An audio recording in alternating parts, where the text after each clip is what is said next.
Everyone knows about Jawad's YouTube channel, but did you know that he also used to have a Twitter account? Today, if you search up Jawad's full name on Twitter, this account with 164 followers shows up as the top result. After looking at it, you may assume that it has nothing to do with the actual YouTube co-founder, and you'd be absolutely correct to think so. It was created in 2012 and the only content it has are two completely random tweets. However, here's the interesting part.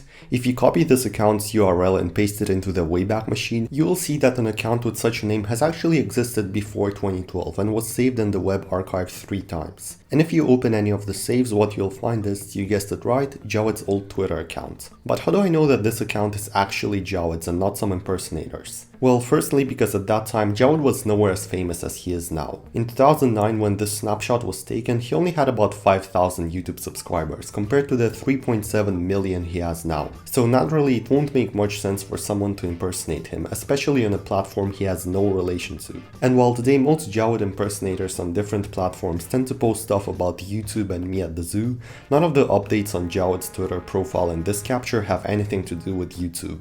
More proof that this was Jawad's actual account lies in his following section. For example, one of the people he follows here is Roloff Botha, who he's also subscribed to on YouTube, and in case you didn't know, Roloff is a member of the PayPal Mafia, just as Jawad is.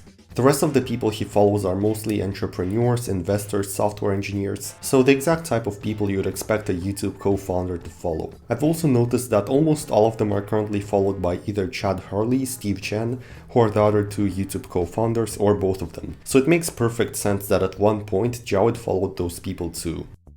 Another interesting detail I've noticed is that the image on Jawad's Twitter background in the 2010 captures also appears on his website jawad.com in the landscapes section. And if you want to know more about that website, I've made a video about it, you can check it out right here. But arguably the biggest proof that this account is genuine lies in these Twitter replies by Keith Rabway. Here you can see that in 2009 and 2010 there were multiple instances of him mentioning and replying to @JawadKarim. Keith Rabway was one of the people Jawad followed. He is currently followed by Steve and Chad, and he's also one of the PayPal Mafia members. So if there's anyone who'd know which Jawad account is real and which one's fake, it'd definitely be a guy like him. And actually, if you search up @JawadKarim on Twitter and set the time range to between 2008 and 2012, you'll see more such people tweeting and replying to Jawad. But what happened to that account? Could it be that Jawad simply changed his username and the current owner of @JawadKarim snagged it somewhere in 2012? To find out if that's the case, I needed to know the unique ID of Jawad's original Twitter account. The Twitter ID is a unique value every account has, and it doesn't change even if the username changes. So if I knew the ID of @JawadKarim in 2010, I could find out what that account is called now. And to find the unique Twitter ID in the Wayback Machine, what you have to do is go to the page source and search for statuses/user timeline within the code. For example, here's a 2009 capture of Jack Dorsey's Twitter page. Now I can right click, view page source, Ctrl F, search for user_timeline, and the number right behind it is the unique Twitter ID. And in this case it's just 12. Later, if you want to find out what the account with that ID is called today, just paste this link in your browser's address bar and paste the Twitter ID at the end. Then after you hit enter, you'll be prompted to follow the account with that ID,